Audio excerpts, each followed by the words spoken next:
Salut Internet. Vous voyez ça? Ça, c'est la tête d'un mec qui a cru que ça passerait crème, alors que vraiment pas. Il s'agit de Clauvinho da Silva, prisonnier brésilien qui, en 2019, s'est déguisé en sa propre fille dans l'optique de se faire la malle. Et il a failli réussir. Quand j'ai lu ça, je me suis dit, attends, stop. Déjà, pas de chance pour sa fille si vraiment elle ressemble à ça. Et surtout, mais les prisons, c'est un monde parallèle en fait. C'est un truc qu'on connaît de loin, on en entend parler, mais si ça nous touche pas directement, on n'en capte même pas la moitié.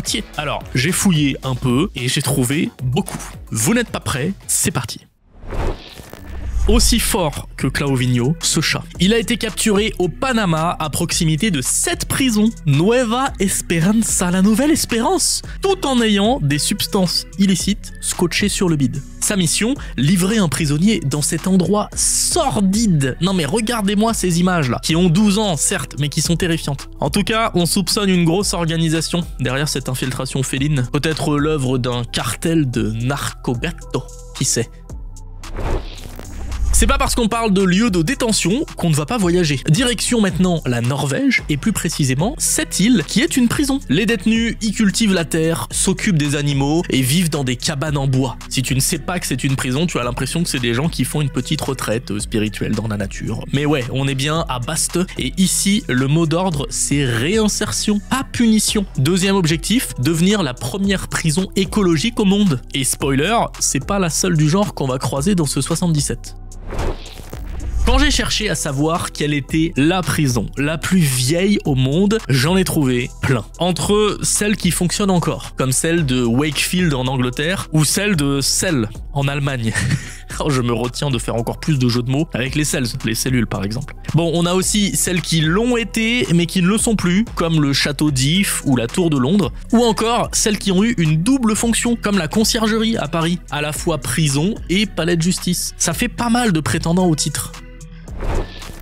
Mais surtout, si on pousse un peu plus loin, on peut remonter jusqu'à l'Antiquité. Par exemple, à Rome, avec la prison de Mamertine. C'est une prison souterraine, une des plus anciennes connues, où auraient été enfermés des noms pas trop random, Vercingétorix, les apôtres, Paul et Pierre. Et le plus cool, elle se visite, et elle se trouve du côté du Forum. Dans la région de Kimberley, en Australie occidentale, on peut tomber sur ça, des baobabs. Jusqu'ici, tout va bien. Sauf que certaines histoires locales racontent que ces arbres auraient servi de prison temporaire, notamment pour des prisonniers autochtones. Les historiens, eux, sont pas entièrement convaincus et classent ça plutôt du côté du folklore. Mais ça n'empêche pas celui de Derby, par exemple, d'être une véritable attraction touristique. En 1971, un professeur en psychologie de l'université de Stanford a proposé une expérience. Il a sélectionné une vingtaine d'étudiants qu'il a répartis entre deux rôles, celui de gardien et celui de prisonnier. Il a ensuite transformé le sous-sol du bâtiment de psychologie en prison. L'expérience devait durer 2 semaines, elle a été arrêtée au bout de 6 jours. Pourquoi? Parce que les gardiens sont devenus violents et autoritaires, et les prisonniers passifs et déprimés. Tout le monde s'est trop pris au jeu. C'est assez flippant, je dois le reconnaître. Dans la série Mozart in the Jungle, un épisode de la saison 3 a été tourné à la prison de Rikers Island. Alors, de base, la série est totalement fictive évidemment, mais cet épisode a été tourné avec les détenus sur place, qui participent entre autres à plusieurs entretiens. Finalement, on se retrouve avec un truc hybride, à cheval entre fiction et documentaire. Si ça vous intrigue, pas besoin de vous taper la série en entier, l'épisode se regarde très bien tout seul. Quand les Britanniques ont colonisé l'Australie, ils ont installé des sites pénitentiaires dans tout le pays. On parle de milliers de lieux. Aujourd'hui, un peu plus d'une dizaine de bagnes et de prisons sont valorisés par l'UNESCO. Et dites-vous, entre le 18e et le 19e siècle, c'est plus de 170 000 condamnés qui ont été envoyés sur les principaux sites. Et un des plus connus parmi tous, c'est celui de Port Arthur en Tasmanie. C'est simple, aujourd'hui on estime que 20% d'Australiens ont un ancêtre qui est passé par un de ces sites. La prison d'Angola, en Louisiane, fait partie des prisons à sécurité maximale les plus connues du pays. Et ça, c'est en partie dû au fait que chaque année, un rodéo de prisonniers attire des milliers de spectateurs. Les détenus participent à plusieurs épreuves plus ou moins dangereuses, et il y a même une sorte de foire en marge du rodéo. Mais moi, ce que je veux vraiment savoir, c'est est-ce qu'il existe une prison nommée États-Unis à Luanda ? À une époque, Cayenne, en Guyane française, c'était l'enfer sur Terre. Son bagne était l'une des destinations finales des forçats envoyés par la France à partir de 1852. Et encore, le bagne de Cayenne par rapport aux autres bagnes de Guyane française, ça allait. Leur objectif, fournir une main-d'œuvre pas chère pour permettre le développement économique de la colonie, permettre aussi à la métropole de se débarrasser un petit peu de ses condamnés, et enfin, permettre aux forçats les plus méritants de devenir colons une fois libérés. Ça, c'est entre guillemets les bons côtés qui étaient vendus à l'époque. Dans les faits, ce qu'on retient surtout, ce sont les conditions abominables sur place. Châtiments, maladies, bâtiments insalubres. Et ça, c'est sans compter le doublage. Peut-être le pire aspect du bagne. Quand tu avais purgé ta peine, tu ne pouvais pas rentrer chez toi. Une loi, le doublage, disait que si ta peine était de moins de 8 ans, tu devais rester dans la colonie un temps égal à ta peine. Voilà, t'es condamné à 5 ans, tu passes 5 ans dans le bagne et t'es obligé de rester 5 ans en Guyane en plus. Mais le pire, c'est que si tu étais condamné à 8 ans ou plus, tu restais à vie sur place. Voilà, c'était fini la métropole, oublie ta famille, oublie tout ça, sauf autorisation spéciale du gouverneur, voilà. À toi de te débrouiller, tu devenais agriculteur, j'en sais rien, tu te démerdes. En quasiment un siècle, entre 1851 et 1953, ce sont plus de 100 000 personnes qui ont été envoyées dans des bagnes coloniaux français, principalement en Guyane française et en Nouvelle-Calédonie. Rien qu'en Guyane, il y a eu plus de 70 000 forçats, en 100 ans à peine. Vous imaginez 7 000 par an. Et en ce qui concerne la Nouvelle-Calédonie, va falloir être un petit peu patient, je vous en reparle plus en détail plus tard. En matière de justice, faire appel, ça peut vous aider, mais ça peut aussi jouer contre vous. Darron Anderson, un Américain condamné en 1994 à 2200 ans de prison, a tenté de faire appel. Bon, pourquoi pas. Mauvais move, vraiment. La cour l'a rejugé et lui a ajouté 7250 ans. Voilà, une peine de 9450 ans au total. On n'est plus à un millénaire près. Cet endroit est l'un des plus visités d'Afrique du Sud. Vous voyez peut-être où je veux en venir, la cellule de Nelson Mandela. Il y a passé 18 ans sur les 27 ans de sa détention. Elle se trouve à Robben Island, au large du Cap. Et en 2021, petit scandale, la clé de sa cellule devait être vendue aux enchères à New York. Elle avait été confiée à une maison d'enchères par son ancien geôlier, qui était devenu ami entre-temps. Bon, finalement, la vente a été annulée, mais chelou un petit peu comme geste d'amitié. Lui, c'est Pascal Payet. En 2001, il s'évade de prison en hélicoptère. Et ça a dû lui plaire parce qu'il a recommencé en 2003, mais cette fois pour faire évader des potes. Puis encore en 2007, non mais c'est fou. Il est évidemment recordman du monde d'évasion par hélico dans toute l'histoire. J'étais même persuadé que ces filins-là avaient été inventés à cause de lui. Et puis, je suis tombé sur cette liste. Les évasions par hélicoptère, c'est finalement pas si insolite que ça. Il y a une chose flagrante dans cette liste, c'est que la France est spécialiste dans ce domaine, j'en ai compté 17.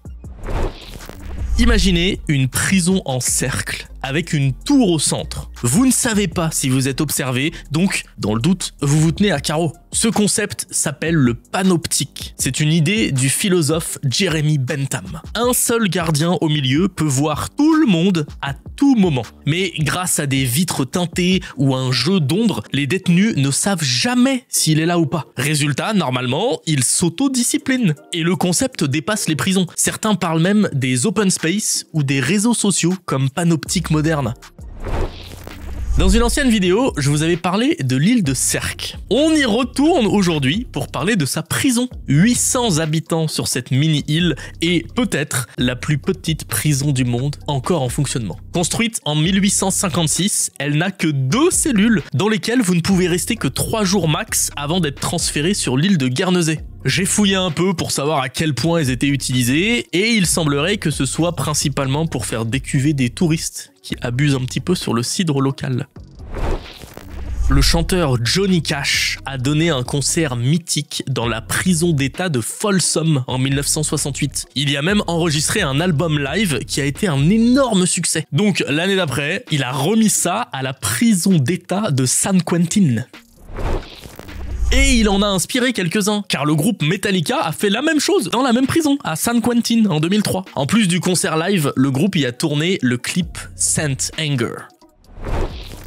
À À Lower Lake, en Californie, il y a une mini prison en pierre, une des plus petites jamais construites aux États-Unis. Elle date de 1876 et a été érigée entre autres par deux hommes qui ont été les premiers prisonniers de cette prison et les premiers évadés de cette prison. En fait, ils ont un petit peu trop célébré la fin des travaux, donc hop là, petit tour en cellule de dégrisement. Mais comme ils avaient pas bien fait leur boulot et qu'ils avaient pas bien fixé le toit, et ben évasion dans la foulée. Aujourd'hui, elle est toujours debout et peut se visiter. Bon, ce sera très rapide vu sa taille, hein. Ne venez pas que pour ça, prévoyez autre chose quand même. Pourquoi y a-t-il une prison en Russie qui s'appelle la prison du Dauphin Noir? Eh ben regardez, la réponse est là. Devant la prison, il y a cette sculpture. La rumeur raconte qu'elle aurait été réalisée par un détenu tueur en série. Mais en me baladant sur Google Maps, j'ai remarqué qu'il y avait deux sculptures en fait. Et il y a même carrément une boutique de souvenirs dans laquelle tu peux acheter aussi bien des échiquiers que des ours empaillés ou ce truc pour 130 €. Je comprends plus rien. On est devant une prison ou pas? En plus, je vous ai pas dit, elle est censée abriter que des gens qui sont condamnés à perpétuité. Que des mecs horribles, je suis perdu. Le 9 janvier 1793, Jean-Pierre Blanchard, fier français évidemment, a réalisé le premier vol en ballon aux États-Unis. Et pour ça, il a décollé de la cour de l'ancienne prison de Walnut Street à Philadelphie. Pour l'occasion, une foule immense s'était rassemblée. Il y avait même George Washington en personne qui était là, en plus de 4 mecs qui allaient eux aussi devenir présidents. C'est la Suisse qui nous offre l'hôtel-prison de cette vidéo. Et on ne parle pas de reconstitution, attention. Il s'agit d'une ancienne vraie prison qui a fermé en 1998. Et tout y est. Barreaux, portes avec de bons gros verrous. Le concept peut être sympa. À voir. Moi, direct, je pense à l'ancien détenu qui vient réserver son ancienne cellule. Ça doit lui faire bizarre. Après, on est d'accord, il y a peu de chances qu'il ait envie de passer ses vacances ici, hein, soyons réalistes. Histoire d'avoir un maximum de lieux insolites, je me suis autorisé une seule prison soi-disant hantée. Il s'agit de l'ancien pénitencier de l'État du Missouri. Et parce qu'il faut capitaliser à fond, on est aux États-Unis. Vous pouvez même participer à des ghost tours. Si vous voulez découvrir d'autres lieux hantés aux États-Unis, j'en profite pour vous renvoyer à ma vidéo consacrée à ça, qui est très cool.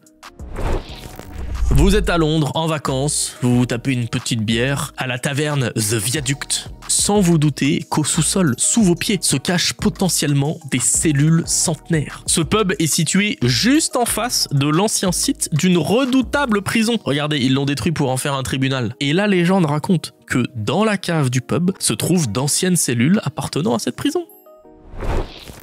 Aux États-Unis, un détenu du nom d'Angelo a passé son temps en prison à dessiner des inventions de co-détenus, genre un échiquier bricolé ou carrément un briquet électrique fabriqué maison. Le projet a été compilé avec un collectif d'artistes de Chicago et au final, ça a donné Prisoners' Inventions, un bouquin illustré qui documente plein d'idées de survie et de débrouille en milieu carcéral.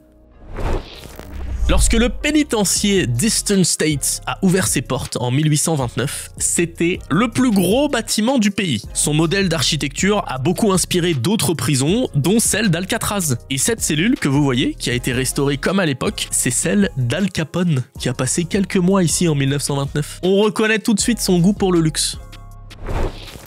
Parmi ses co-détenus sur place, Al Capone a pu croiser Pep le Labrador. Je suis très sérieux. Il a même son mugshot, regardez-le. Son rôle était de remonter le moral des détenus, mais la rumeur comme quoi il avait été incarcéré à vie pour le meurtre d'un chat s'est répandue et a même provoqué un scandale. Au Brésil, il y a des prisons un peu spéciales appelées APAC. C'est un acronyme portugais qui veut dire Association de protection et d'assistance aux condamnés. Et dans celle d'Itaúna, les détenus ont carrément les clés de leur cellule. Il n'y a pas de gardien. L'idée, c'est qu'ils participent eux-mêmes à leur réhabilitation. Et c'est pas un cas isolé, il y a plus d'une centaine de centres comme ça dans le pays. Je vous ai trouvé une prison qui s'est évadée. Oui, c'est bizarre. En plus, elle s'appelle Jérôme. Non, pardon, elle se trouve dans la ville de Jérôme, en Arizona. Quand on va sur place, on peut tomber sur les vestiges d'une prison qui a glissé à plus de 60 mètres de son emplacement initial. On est d'accord, il faut le savoir, hein, faut zoomer, mais c'est tellement insolite. Voici Ognieni Ostrov, littéralement l'île du feu. C'est une île prison planquée au milieu d'un lac en Russie qu'on surnomme parfois l'Alcatraz russe. Et on est sur du très lourd. Les détenus sont surveillés 23 heures sur 24, ont une promenade par jour et les conditions sont d'une sévérité extrême. On est clairement sur du tu rentres, tu ressors pas frérot. Sauf éventuellement si un Français et son hélico passent par là. Guantanamo, vous connaissez sûrement, mais la CIA a encore plus dark. Les Black Sites. Ce sont des prisons secrètes planquées un peu partout dans le monde où les règles, il n'y en a pas. Il n'y a pas d'avocat, il n'y a pas de procès, officiellement ça n'existe même pas. Pourtant, des rapports du Sénat américain ont bien confirmé leur existence. Et c'est pas réservé aux États-Unis, la Chine aussi par exemple a ses propres prisons noires. Non, ces mecs ne sont pas en train de faire ce que vous imaginez. Rien à voir avec du soulagement, c'est même carrément l'inverse. Ils sont dans un moulin à discipline. Regardez, on se rend mieux compte là sur ce dessin. Les détenus actionnaient une roue en marchant dessus, non-stop. Ça pouvait servir à moudre du grain, pomper de l'eau ou permettre le fonctionnement de machines. Ça pouvait monter à 6 heures par jour, dans des cycles de 15 minutes avec un repos de 5 minutes entre chaque. Dans plusieurs prisons aux États-Unis, il existe un programme qui s'appelle Pose in Prison. Le principe, des chiens de refuge sont confiés à des détenus qui les éduquent, les dressent et en prennent soin. Ça aide les animaux à être adoptés plus facilement et ça aide les détenus à se former à des métiers liés au dressage ou aux soins animaliers. 2 réinsertions pour le prix d'une. Moins connu que le bagne de Cayenne, mais tout aussi fascinant, le camp de Crique-Anguille en Guyane. Il a fonctionné entre 1931 et 1945 et accueillait notamment des bagnards venus d'Indochine, d'où son surnom, le bagne des Anamites. En tout cas, après la fermeture, beaucoup se sont installés à Cayenne et ont formé un quartier devenu aujourd'hui la Crique. Au Brésil, un détenu peut réduire sa peine en lisant. Chaque livre bien lu, c'est 4 jours de peine en moins. Et j'insiste sur le bien lu. C'est pas juste je le feuillette et ça passe. Non, quand même. Tu as entre 20 et 30 jours pour lire ton livre et ensuite tu as 10 jours pour rédiger un compte-rendu. Ce dernier est jugé et évalué par un comité. Dans les faits, tu peux présenter jusqu'à 12 comptes-rendus par an, ce qui équivaut quand même à 48 jours potentiels de remise de peine. Preuve que lire n'est pas une perte de temps, mais bien un gain de liberté. Oh, celle-là, j'étais pas prêt. À Crawfordsville, dans l'Indiana, il existe une prison rotative. Inventée à la fin du 19e siècle. L'idée sur le papier était vachement cool, très simple. Une seule ouverture qui fait face à une seule cellule à la fois. Résultat, pas besoin de plusieurs gardiens. Encore une fois, on est aux États-Unis, c'est le rêve capitaliste. Sauf que quand on y réfléchit, le système était un peu dangereux. Par exemple, c'est un peu la merde s'il y a un incendie. C'est un peu long de faire sortir tout le monde. Et puis, si tu mets des gens à décuver là-dessus, c'est arrivé qu'ils se rendent pas compte, un pied, un bras, et puis le truc continue à tourner. Hein. Voilà. Ça a vite été abandonné, sauf ici, c'est la dernière au monde où le mécanisme fonctionne encore.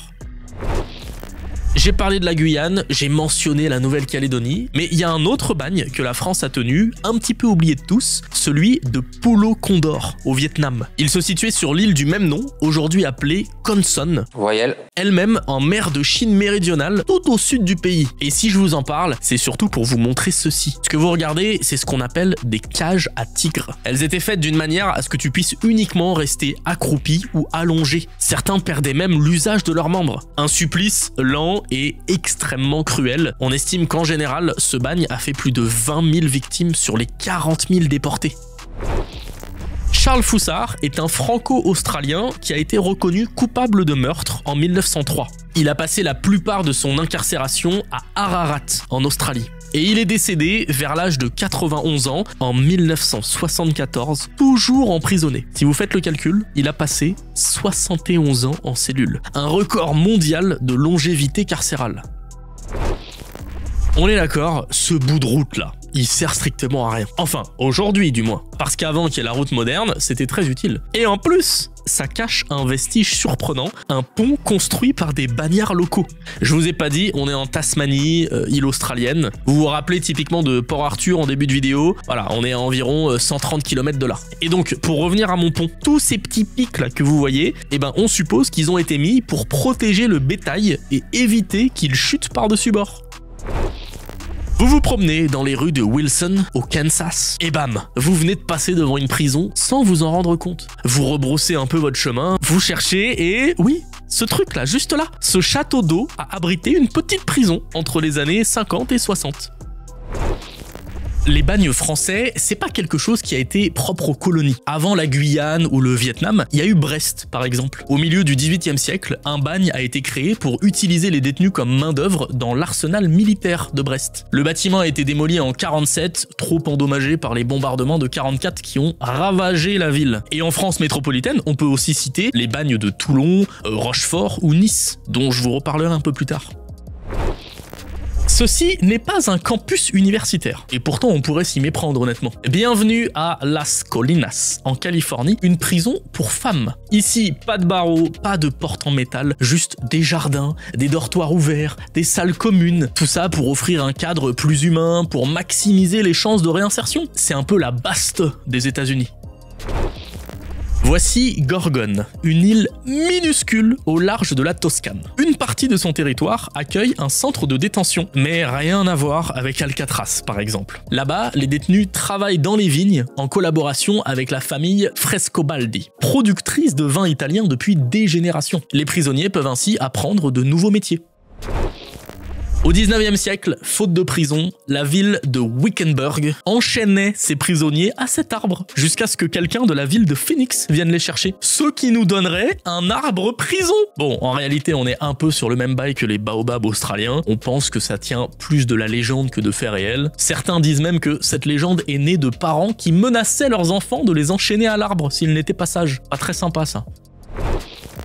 Le camp 22 en Corée du Nord, c'était censé être ultra secret, sauf que non. On a des photos, des témoignages, on a même des chiffres. Dans les années 90, il y aurait eu 1500 employés, dont 1000 gardes, pour s'occuper de 50 000 prisonniers. On estime entre 1500 et 2000 morts par an. Le camp aurait fermé en 2012, mais comme souvent avec la Corée du Nord, c'est compliqué d'en être sûr à 100%.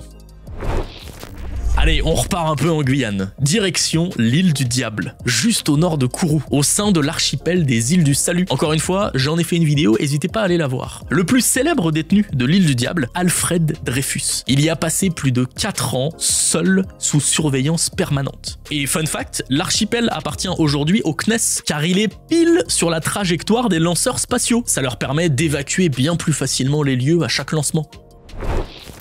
Aux États-Unis, certaines prisons sont cotées en bourse. Bon, je fais un petit raccourci évidemment. En fait, c'est parce qu'elles sont gérées par des boîtes privées qui sont, elles, cotées en bourse. Leur but étant de faire du profit. Encore une fois, c'est les États-Unis. Et puisque plus t'as de détenus, plus tu gagnes d'argent, eh ben on enferme plus de gens et on réduit les coûts. Important, hein, on réduit les coûts en personnel, en nourriture, en soins. Après, ça reste minime d'après ce graphique. La prison comme business, je vous avoue, je l'avais pas vu venir. La tour de la Lanterne, à La Rochelle, c'est pas juste un joli phare médiéval, c'est aussi une ancienne prison. Au 19e siècle, elle a accueilli notamment les 4 sergents, accusés d'avoir comploté contre Louis XVIII. Et si vous visitez la tour aujourd'hui, vous pouvez encore voir des centaines de graffitis laissés par les prisonniers sur les murs. Après Baste, Halden, en Norvège. Ici, les cellules ont une télé et une douche privée. Il y a un studio de musique, un garage, un coin cuisine, des jardins, un studio d'artistes, un atelier de cuisine. Vous commencez à comprendre, le but de tout ça est, encore une fois, la réinsertion. Halden est souvent présenté comme la prison la plus humaine du monde. Mais voilà, plusieurs prisons norvégiennes doivent fermer temporairement pour travaux. Résultat, plus assez de place. Du coup, la Norvège a trouvé une solution très norvégienne. Elle loue des cellules aux Pays-Bas. Parce que là-bas, ils ont plus de cellules que de prisonniers. C'est simple, ils ont tellement de place qu'ils louent aussi des cellules excédentaires à la Belgique. Et franchement, avec le luxe que représentent les cellules norvégiennes, je serais vraiment dégoûté de devoir faire ma peine dans un autre pays. 59 millions de vues. Vous le voyez comme moi, ceci est un immense dance floor et une prison aussi. On est à Cebu, aux Philippines. Et les vidéos de ce groupe de danse carcérale sont devenues virales, vous en avez forcément déjà vu une. Là par exemple, ils dansent sur Thriller de Michael Jackson. Mais comme j'ai pas les droits, voilà, en gros faut vous imaginer. Hein.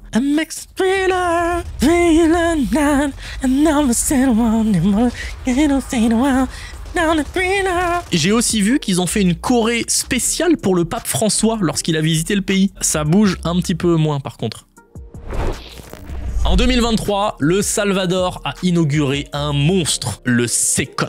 40 000 places, 19 tours de guet, des barbelés électrifiés, des scanners à rayons X, des cellules sans fenêtre, 0 visite autorisée à vie. Le président Bukele y a envoyé des milliers de prisonniers d'un coup quand il a voulu lutter contre les gangs du pays. Et si vous en avez entendu parler très récemment, c'est certainement parce que c'est ici que se trouvent plus de 280 Vénézuéliens expulsés par l'administration Trump. Et un homme y a même été envoyé par erreur. Pour l'instant, pas de nouvelles. Chacun se refile le problème.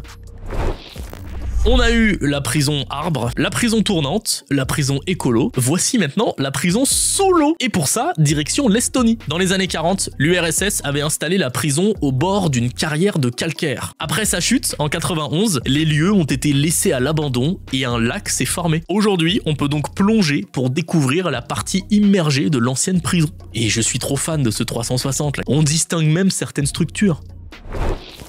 Cette immense porte-conteneur n'en est pas un, c'est le Vernon C. Bain Center, une prison flottante amarrée dans le Bronx, à 2 pas de Rikers Island, sur laquelle il y a aussi une prison. Elle a ouvert en 92 pour désengorger cette dernière. Elle pouvait accueillir jusqu'à 870 détenus et a même fini dans le Guinness comme la plus grande péniche prison du monde. Bon, elle a été fermée en 2023 et devinez où sont transférés les détenus ? À Rikers, retour à la case départ.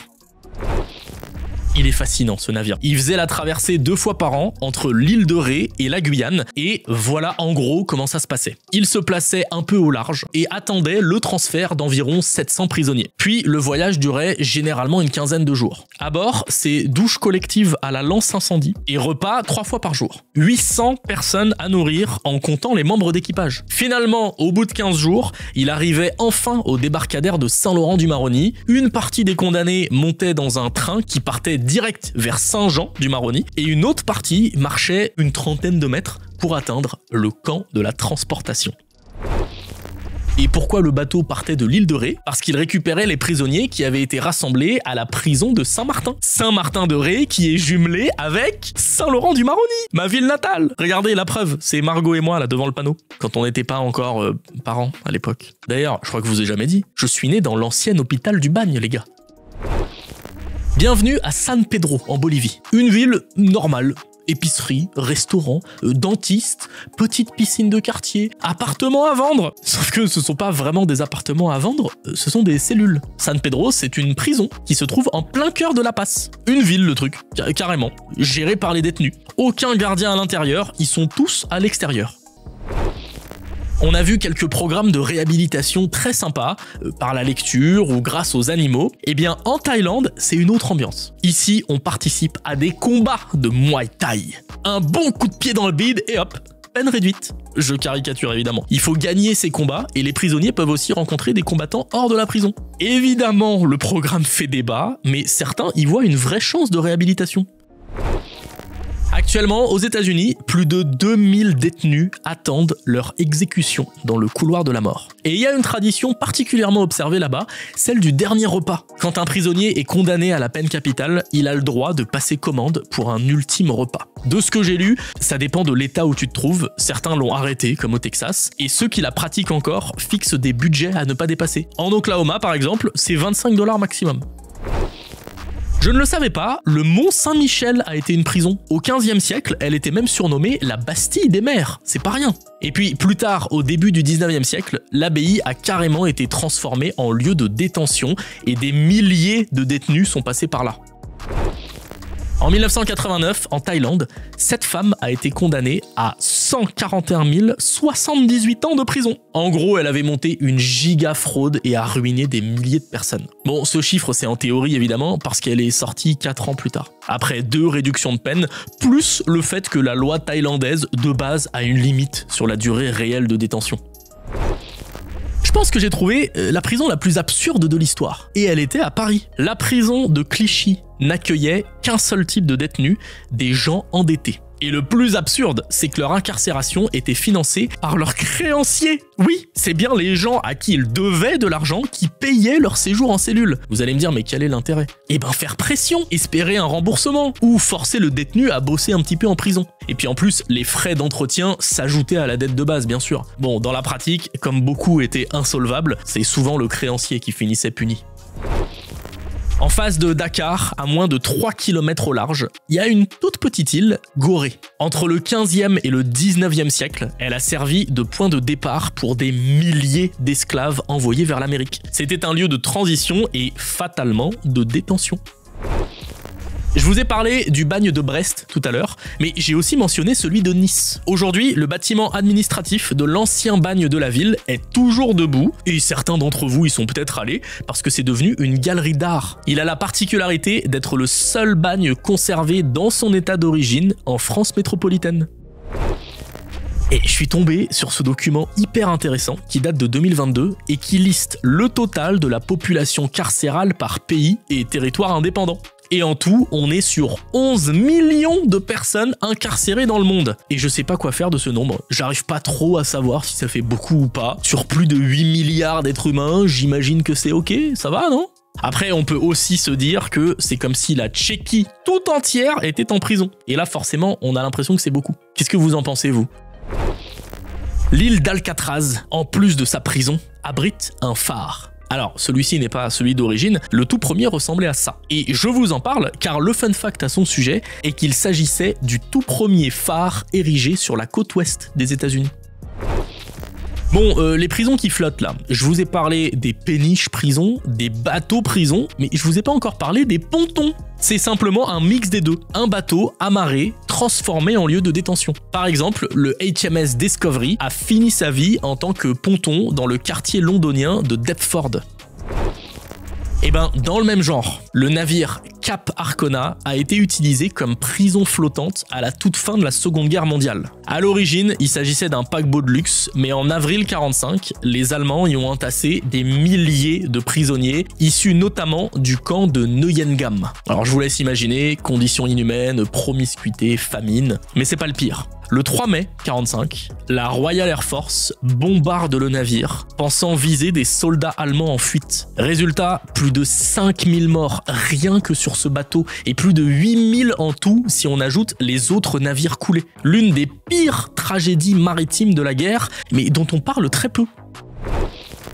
Vous voyez la cellule mythique d'Hannibal Lecter au sous-sol de la prison avec une paroi en verre? Eh ben, elle serait directement inspirée de celle de Robert Maudsley, un tueur en série anglais. Vous vous doutez bien que j'ai pas de photo à vous montrer, donc pour compenser, Hannibal a un truc sympa à nous dire. Merci Hannibal. Contre le mur du siège de la police de New York se trouve cette fenêtre qui dénote un petit peu de l'esthétique générale. La plaque en dessous explique qu'elle faisait partie de la Sugar House, une ancienne prison démolie en 1892 qui se trouvait à cet emplacement. Quelqu'un a conservé la fenêtre en l'intégrant au nouveau bâtiment et quand ce dernier a également été détruit en 68, mais là encore, on a préservé la fenêtre. Je vous avais dit que j'en parlerais un petit peu plus en détail, la France a aussi eu des bagnes en Nouvelle-Calédonie. La majorité était sur la Grande Terre, mais il y en a eu aussi sur l'île Nou ou l'île des Pins. Entre 1864 et 1897, près de 30 000 forçats ont été envoyés sur le territoire et on estime qu'un tiers aurait perdu la vie. Et parmi tous ces déportés, il y a eu des insurgés de la Commune de Paris. Louise Michel, par exemple, c'est une figure majeure de l'insurrection. Elle a été envoyée sur la presqu'île d'Ucos, à Nouméa. Pendant sa détention, elle enseigne, elle découvre la culture kanak, elle apprend la langue et elle rédige un petit glossaire. Et plus tard, une fois revenue en métropole, après la grâce, elle fera découvrir tout ça au grand public. Nous sommes devant un monument très célèbre de l'île de Malte, le Fort Saint-Ange. Son souterrain a abrité une prison et surtout le Caravage, peintre tellement célèbre. Il y a été enfermé après s'être battu avant de s'évader peu de temps après. Ce qui est fou, c'est qu'il venait d'être fait chevalier de Malte. Mais à cause de son coup de sang, il a été radié de l'ordre. C'est un adoubement, désadoubement express. Ceci est le showroom de la prison d'État du Maine. Il s'agit d'un magasin qui vend de l'artisanat de détenus. Et il y a de tout. Des nichoirs, des bateaux miniatures, des Pères Noël. Perso, mon préféré, c'est le dieu Neptune qui chevauche une Harley Davidson avec une sirène à l'arrière. Ah ça va direct dans mon salon. Mais attendez, je viens de réaliser. C'était sûrement ça là, le magasin à côté de la prison du Dauphin Noir en Russie. Ça veut donc dire que ce truc horrible de taxidermie a peut-être été fait par un prisonnier. Pour ce dernier fait, je suis certain que vous serez heureux d'apprendre qu'en 2023, au Bangladesh, 9 chèvres ont été libérées après 1 an de détention. Elles avaient été enfermées dans une prison pour avoir mangé de l'herbe et des feuilles dans un cimetière. Quelle honte! Quelle indignité! En tout cas, voilà qui conclut en beauté ce 77. Comme d'habitude, merci infiniment de l'avoir regardé jusqu'au bout. Je vous souhaite un bon dimanche, vive les chèvres libres et salut Internet!